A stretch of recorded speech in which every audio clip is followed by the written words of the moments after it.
Join me as we unravel Texas winters and decode crypto mysteries in one chat.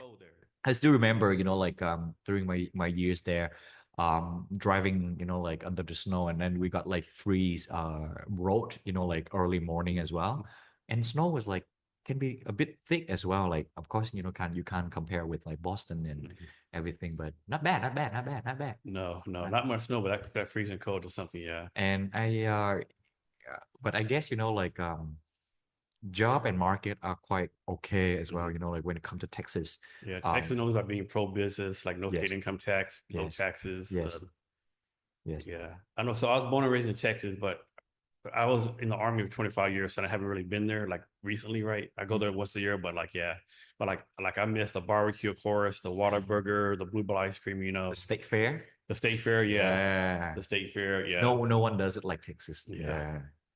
definitely, yeah. So moving on, so this can be like pretty maybe an ignorant question, some simplistic question, but Mm-mm. can you break down like Bitcoin versus blockchain versus cryptocurrency? Like are these all the same things or under umbrella of blockchain? Like how does it all come together?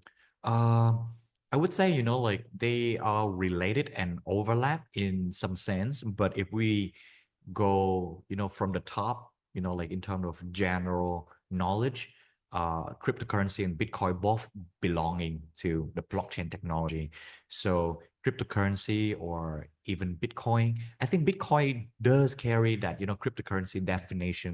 Mhm. We talk about that a bit later, but basically blockchain is the mother technology of all of that. So depends on what you build on the blockchain. Then sometimes you have cryptocurrency, sometimes you have real world asset, and sometimes you have a games, and sometimes you have meme coin, for example.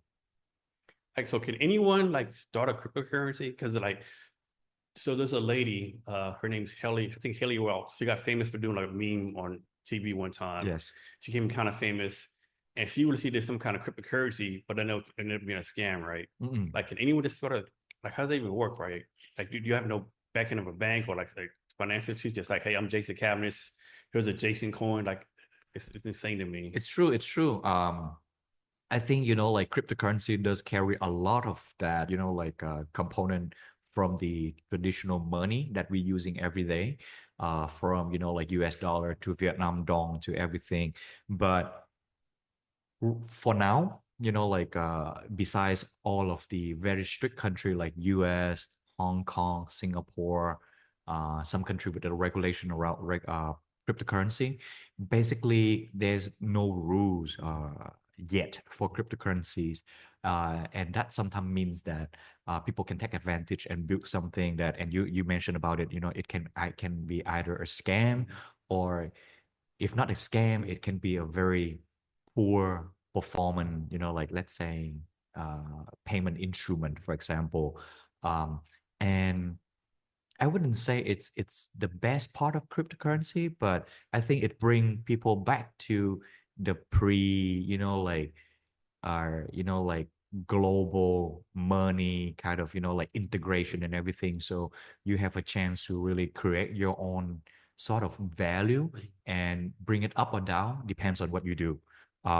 So, and technology wise, it's really that anyone really can create its own, like cryptocurrency, and that's a dangerous part. Yes. And these cryptocurrencies, like, is someone like tracking how many there are out there? Like, do you track them like it's something like called a wallet or in a blockchain? We can. Okay.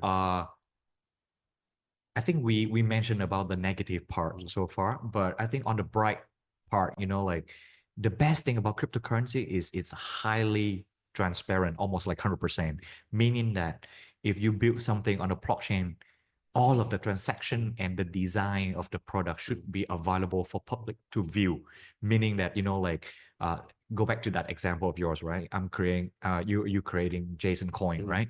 1 million of them. Mhm. That 1 million are fully displayed to the public, like view and everything. And let's say you're sending 20% of that to a person and then another 30% to another different person.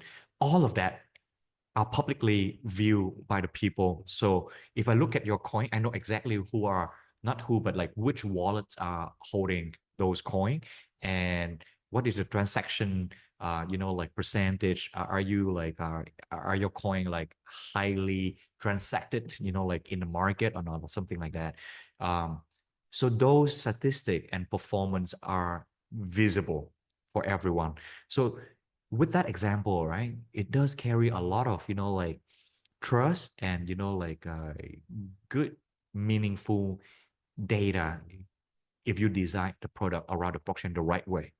So, yep. So correct me if I'm wrong. I'm kind of making this up. Like suppose like the U.S. economy. Mm-mm. Suppose the U.S. economy has like a $100 trillion, right? Yes. The U.S. government can like print $100 trillion more dollars more, so there's $200 trillion. But on the blockchain, it's a set amount, right? That doesn't increase or decrease, correct? Uh, it depends as well. That's a very good question. So, regarding token, we always have two type. So when you set it's a fixed amount, normally it's the token type that have limited supply. So in this case, Bitcoin is limited supply.